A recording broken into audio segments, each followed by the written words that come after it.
Let's start with something uncomfortable.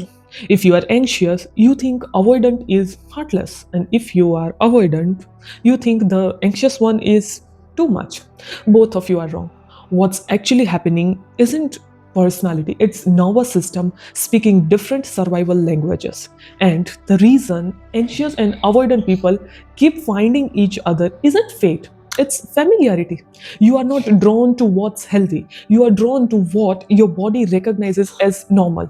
Anxious people don't crave closeness, they crave certainty. Avoidant people don't crave distance, they crave control. And both confuse relief with love.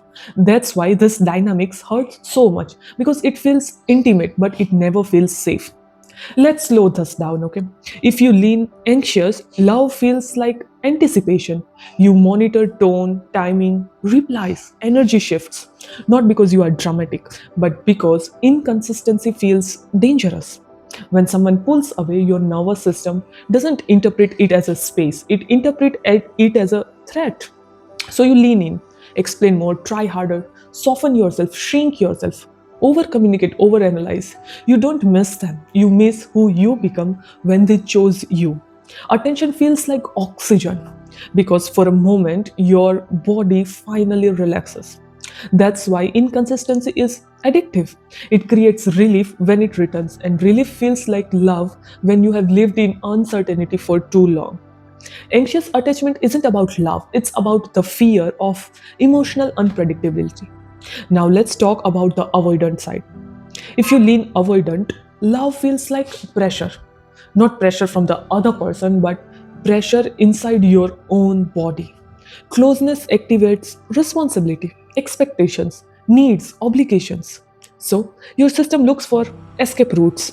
You intellectualize, you distract, you stay busy, you go quiet. People call it independence, but a lot of time it's emotional self-preservation.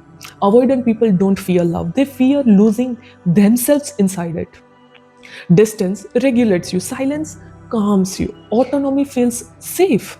Being needed feels dangerous when you learned early that needs come with cost. So when someone gets close, your body doesn't say connection, it says loss of control.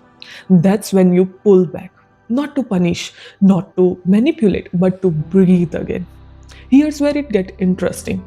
Anxious and avoidant system fit together like puzzle pieces.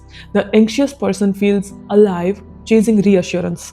The avoidant person feels powerful with space. Each confirm the other's deepest belief. The anxious person thinks love is unstable, I have to work for it. While the avoidant person thinks love is overwhelming, I have to manage it.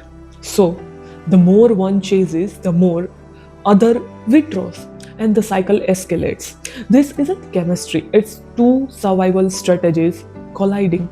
Intensity gets mistaken for intimacy, chaos gets mistaken for passion, relief gets mistaken for connection. That's why calm feels boring because boring doesn't spike anything, and a nervous system trained on survival doesn't trust peace. Here's the extremely brutal part, okay? Even when an avoidant chooses you, the anxious system doesn't relax because being chosen once doesn't heal a body that learned that it could be revoked. So, reassurance never lasts. You scan again, you need proof again, you wait for the drop. Even when they stay, you are still waiting to be left. And for the avoidant, even when someone gives space, it never feels like enough because closeness itself is the trigger. So, what do people do? They pathologize each other, they call each other toxic, they try to fix personalities instead of understanding systems. Neither of you is broken, both of you adapted. Anxious attachment forms when connection felt inconsistent. Avoidant attachment forms when closeness felt unsafe. Both learned early that love required vigilance. You weren't loved for existing, you were loved for functioning.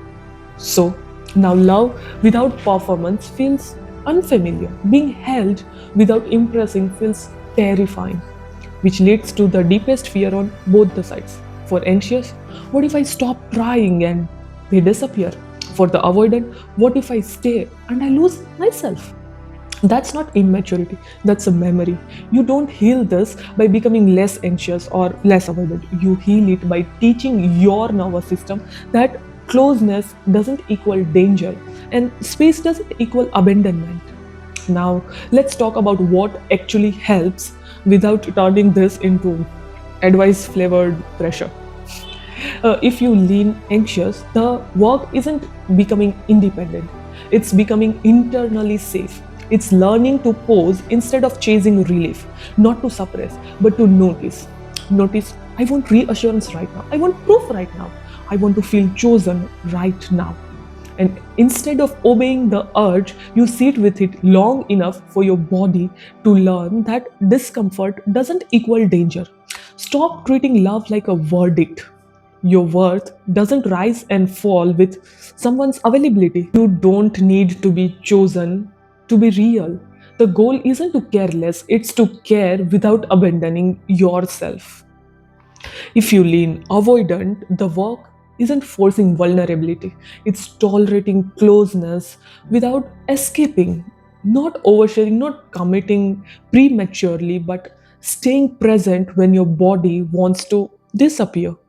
That means learning to name internal pressure instead of turning it into distance. Saying, I need a moment, not a wall. I feel overwhelmed, not trapped. Distance feels safe until it becomes lonely. The goal isn't to lose autonomy, it's to realize that connection doesn't erase you. When anxious and avoidant people actually heal, they stop playing the opposite roles. The anxious person learns to self soothe before seeking reassurance. The avoidant person learns to stay engaged without shutting down. And something quiet happens. Love stops feeling dramatic, it starts feeling steady, which feels boring at first and exposed and unfamiliar.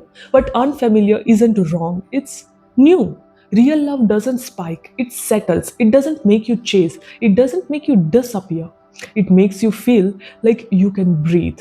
And if you are listening to this and thinking, then why does calm feel so uncomfortable? Because your nervous system was trained in chaos, and systems don't change overnight, but awareness matters. Because the moment you stop blaming yourself, your body already softens. You are not failing at love, you are learning a new language. And if this put words to something you have been carrying quietly, stay here. Real growth and raw healing. I hear you and I love you.